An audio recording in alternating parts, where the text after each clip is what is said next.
Ji, spoken English is quite different from written English.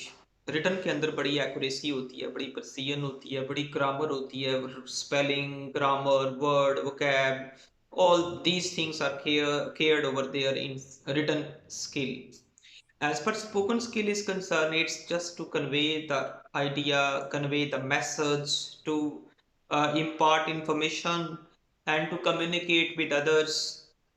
Communication spoken के अंदर बहुत सी एरर होती हैं, but these errors are neglected and ignored only message को कन्वे करने का जो है वो साउंड होना चाहिए।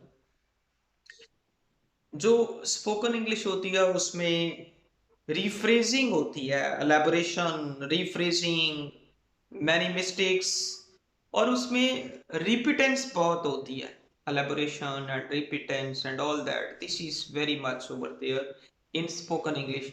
जहाँ तक रिटन का ताल्लुक है, रिटन के अंदर इस तरह नहीं होता। Repetitions is not appreciated in written English. Repetance is not appreciated. Same words, same structure, same idea, same information.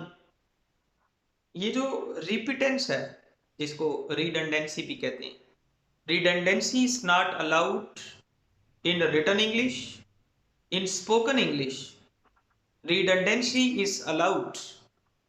जैसे कि मैं आपके सामने बोल रहा हूं तो बहुत से फिक्रे में बार बार रिपीट कर रहा हूं। My purpose is to put stress over there so that listeners may understand the idea which I want to convey. एक तो इसमें ये है,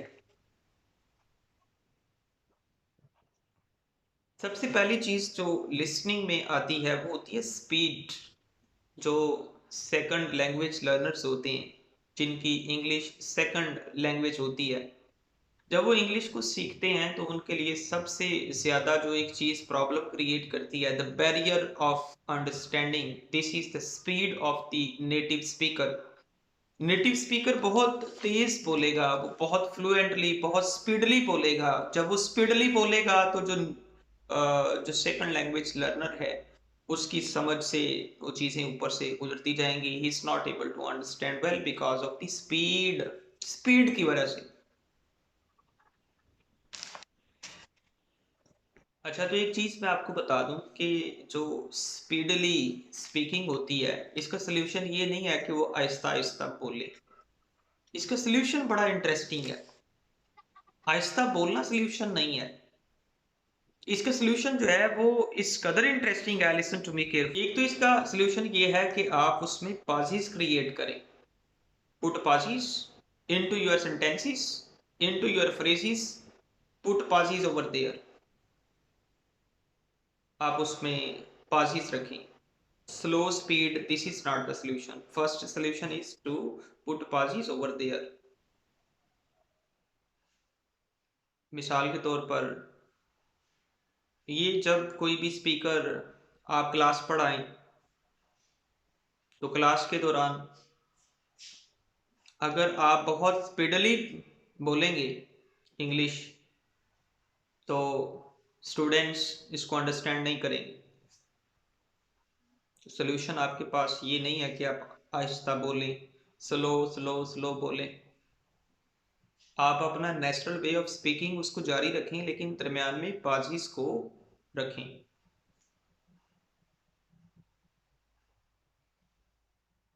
एक तो लिसनिंग को इम्प्रूव करने के लिए पॉइंट ये है कि आप उसमें पाजीज को शामिल करें। दूसरा ये है कि आप उसमें मैक्सिमम वॉइसेस से अवॉइड करें। More voices will create problem in understanding. There would be a difficulty in understanding if there are more voices. So कम लोग गुफ्तगू करें, और क्योंकि अगर एक क्राउड है वहाँ पे सब लोग गुफ्तगू कर रहे हैं तो वहाँ पे तो वो फिर कन्वर्सेशन नहीं बल्कि वो एक नॉइस में कन्वर्ट हो जाएगी। आप जानते हैं कि जो नॉइज है, this is the major and the biggest problem of listening and of speaking. मैं अगर टीच कर रहा हूँ क्लास में तो क्लास में शोर है, या बाहर से शोर आ रहा है, तो ना मुझे डिलीवर करने का फायदा होगा, ना आपको वहां पे सुनने का फायदा होगा। अगर आप बातें कर रहे हैं, शोर कर रहे हैं कुछ और, ये यहाँ पे मैं टीच कर रहा हूँ, बच्चे शोर करें। किसी बच्चे ने टेक्स्ट किया था कि सर आपने इतनी क्लासेस ली हैं और इसमें से फलां फलां क्लास में शोर आ रहा था, मतलब वो क्लास जो है वो इस कदर साउंड नहीं थी, because of noise, because of noise. So listening में सबसे बड़ा जो प्रॉब्लम है वो है नॉइस का। जितने कम लोग बात करेंगे उतनी नॉइस कम होगी, उतनी नॉइस कम होगी। नॉइस जो है वो एक जम्बलिंग ऑफ वॉइसेस है, it will create problem in our listening, ये हमारी लिसनिंग में प्रॉब्लम क्रिएट करेगी। और सेकंडली ये है कि रिपीटेंस इन साउंड, मिसाल के तौर पर अगर दो मेल जिनकी आवाज सेम सेम है वो बात करें, तो वो जो सिमिलैरिटी है उससे भी क्वालिटी ऑफ लिसनिंग में प्रॉब्लम आएगा। अगर अगर ऐसी कम्युनिकेशन है, एक मेल और एक फीमेल बात कर रहे हैं, this is very sound listening, you can easily understand what the thing is going on because there is a difference in voices. But if there is a similarity in voices, same pitch, same level and same genders, if they are talking over there, उनकी आवाजें भी मिलती हैं, तो ये जो similarity इन voice है, it is also a problem in listening, it creates problem in listening. अगली बात यह है, एक तो पाजिस, पाजिस को उसमें रखें, अगर पाजिस को नहीं रखेंगे तो लिसनिंग में प्रॉब्लम होगी। और दूसरा है नॉइस, कम लोग बात करें, शोर कम होना चाहिए, इससे अगर वो होगा तो प्रॉब्लम होगी, नहीं होगा तो प्रॉब्लम कम होगी। लिसनिंग जो है उसको एक तरफ बेटर कर सकते हैं और एक तरफ वो लिसनिंग पोर हो सकती है। अब आगे है कि जो डिफरेंट वॉइसेस जेंडर के एतबार से, पिच के एतबार से, फ्रीक्वेंसी के एतबार से, वो जो if opposite genders male and female they are communicating, so it's better as for listening.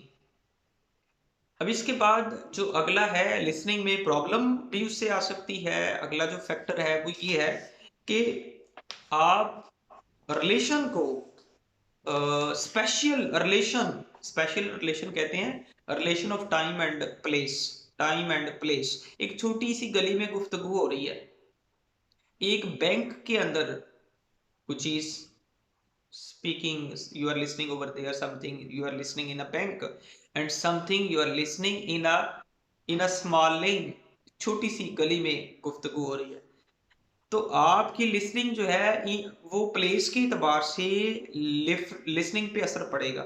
यानी बैंक में लिसनिंग, इसे कहते हैं special, special relation in listening, SPATIAL, special relation in listening. Special के दो meaning, time and place. So according to time and place our listening improves and our listening creates problems sometime। time and place affects over our listening, time and place affects over our listening। यह special relation of our listening के, special का relation क्या होता है हमारी listening के साथ। उसके बाद है ऑर्डर ऑफ इवेंट्स, जो आप बात सुन रहे हैं अगर उसके अंदर एक ऑर्डर है तो ये भी लिसनिंग के ऊपर बड़ा पॉजिटिव असर होगा। अगर ऑर्डर नहीं है तो लिसनिंग आपकी पुअर होगी। अब ऑर्डर से क्या मुराद है, देखें, समटाइम ये है कि आप कोई बात कर रहे हैं, वो बात आप कभी इधर की मार रहे हैं कभी उधर की मार रहे हैं, उसमें कोई सीक्वेंस नहीं है, उसमें कोई तरतीब नहीं है। ऑर्डर मीन टू से तरतीब, सीक्वेंस, उसमें कोई तरतीब नहीं है, तो आपके लिसनिंग में प्रॉब्लम आ जाएगा।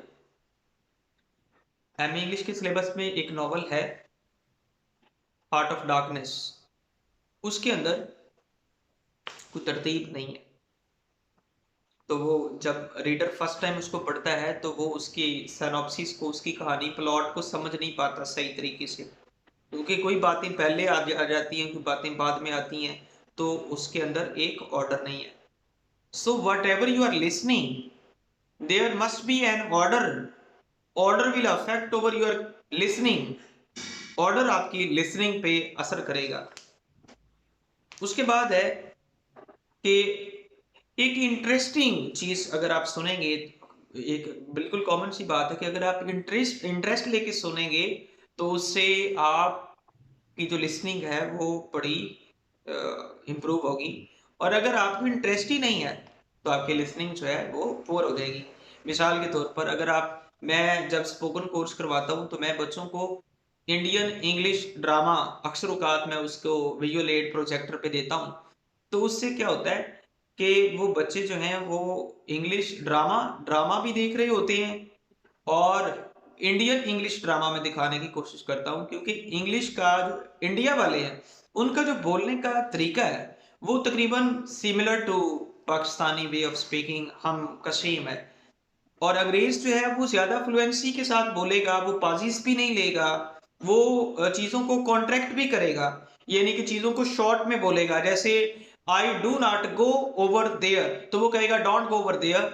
जैसे कि एक सेंटेंस है कि he is a good boy तो अंग्रेज कहेगा इज गुड बॉय। तो अंग्रेज का जो पैटर्न है वो कॉन्ट्रैक्शन को फॉलो कर रहा होता है, वो पाजीज भी कम लेता है, वो अपनी टोन को और इनोटेशन को एक लेवल पे रखता है, उसमें स्ट्रेस ऑन स्ट्रेस कम करता है और फिर वो चीजों को जंप ओवर करता है और स्किप भी करता है प्रोनाउंसिएशन में। बहुत वो मतलब उसकी प्रोनाउंसिएशन को समझने के लिए आपको चंद टेक्निक्स और जो नेटिव टेक्निक्स है उनको फॉलो करना पड़ता है। वो नेटिव टेक्निक्स जो है उसके ऊपर मैं लेक्चर दूंगा, उसको उसके ऊपर हमें जाना पड़ता है। तो फर्स्ट स्टेज के ऊपर जो हम इधर से जो टिपिकल इंग्लिश स्पीकर ऑफ सब कॉन्टिनेंटल पीपल, इंडियन और पाकिस्तानी बांग्लादेशी वट, वो जब बोलते हैं उनका बोलने का पैटर्न और है। तो उसको सबसे पहले समझें, उसको समझाने के लिए फिर मुझे इंडियन इंग्लिश ड्रामे दिखाने पड़ते हैं। और वो दिखाने से ड्रामा क्यों दिखाना जरूरी है, ताकि बच्चे की इंटरेस्ट भी उसमें क्रिएट हो। अगर इंटरेस्ट क्रिएट होगी तो आपकी लिसनिंग जो है वो बेटर होगी।